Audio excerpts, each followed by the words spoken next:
Welcome to Bullet Basics. Today we're talking all about how to get your gun to the gun range and get shooting.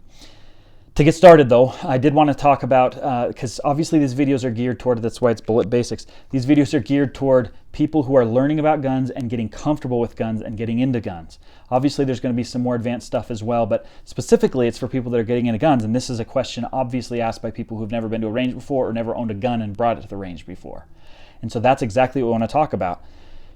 You're curious how to, okay, so what is there to it? How do I get my gun to the gun range? Are there any restrictions? And so kind of to answer that first question is obviously, yes, you can bring your gun to the gun range, and no, there really aren't that many restrictions, really no restrictions on bringing your gun. There's some etiquette on how to bring it there, and there may even be some rules on the range when bringing your gun to the gun range and what that range allows or doesn't allow when transporting it there.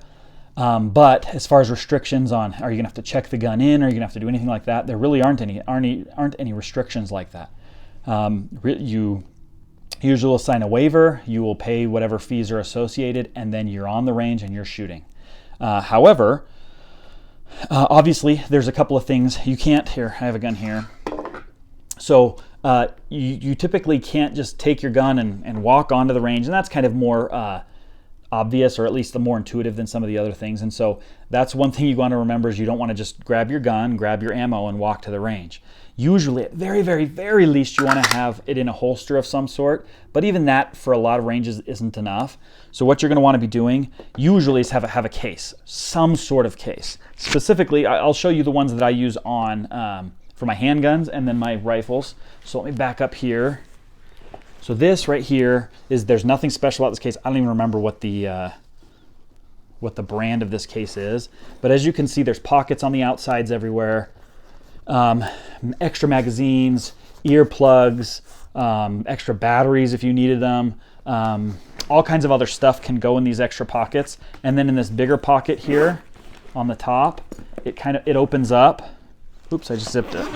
It opens up, and inside is all the guns and other such things. So some of the bigger stuff, the eye protection, ear protection goes in here, and then I have like 5 or 6 guns in there, and that's what you can carry it to the range and home from the range in, and it won't make anybody nervous. Kind of before I get into the other ones, one of the main reasons that we're doing this, that we're putting it into a case and carrying it to a range, obviously, as I mentioned before, is a lot of ranges require it. For the safety of everyone, the range officers or any of the employees there, as well as the visitors, so that nobody gets nervous or it's not uncomfortable, because not everybody has the same standards for what gun safety is. And so some people may think something's safe whereas nobody else does, or some other people don't. And so just carrying it in a case makes it easier. There's no fingers potentially accidentally getting on triggers as you're walking. The other reason is because you don't know if it's loaded. You, the person bringing it to the range, may know that, but nobody else does. And so they may think, hey, he's got a loaded gun with one in the chamber and a whole magazine, and he's just walking along, right? And so a common practice in the industry, especially if you're renting guns from the gun range, is that you have to have the magazine out of the gun, as well as the breech open, and that way you can see right through it.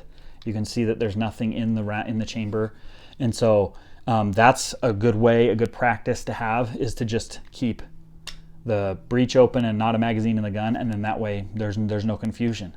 You can carry that in your bag that way, or just carry it in a bag the way that you like to carry it, usually unloaded, and you're good to go. I guess another way before I get onto the other bags is having it in a holster, even in the bag, or that at least gives you an extra layer of safety, because holsters block the trigger. There's no way for it to go off, or not a realistic way for it to go off, and so that would be one way to do it. The other bags that I have, obviously if you have a longer gun you're bringing to the range, you would bring it in some sort of bag like this, and these ones are cool because, right, you can open up these pockets and they can carry much larger magazines for AR-15s or whatnot, and then just other things, like I said before, earplugs, batteries, pens, and then obviously in the larger pocket here goes a couple of guns, but that's for your longer guns, shotguns if they fit, AR-15s, and any other type of longer gun, bolt action rifles and stuff, if they fit within. If not, you can get a longer bag, and that works too. For those of you that are just barely getting into guns, which is most of you watching this video, that may be a purchase you want to make down the road, especially if you have more than one gun. It's just easier to carry them all together. If not, these types of cases, typically the guns come with it, right? So this is for the P365, which is a very common concealed carry gun, which we'll be doing a video on this one here in the near future. But the P365 came in this case. And so now I have a case that I can literally just put the gun in, any extra magazines, small things can go in there, and then you can carry it with this case with some ammo straight into the shop. And then you don't have to worry about that. No one's going to worry about that at all. So this would be another option. So going out and buying a bag would be a great option. But if it came with this, even if it was the box, honestly, the box that it came with, if it's a cardboard box, that would work too. No one is going to worry about that. Those are kind of the major ways.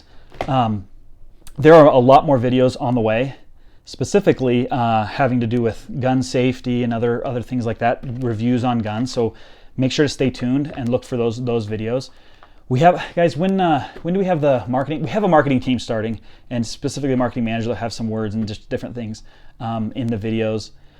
When are they starting? I think it's in a... You don't know? Okay, so it's coming. It's coming soon. So look for it. It's going to be good stuff. And the last thing I wanted to say, if you haven't left yet, thank you.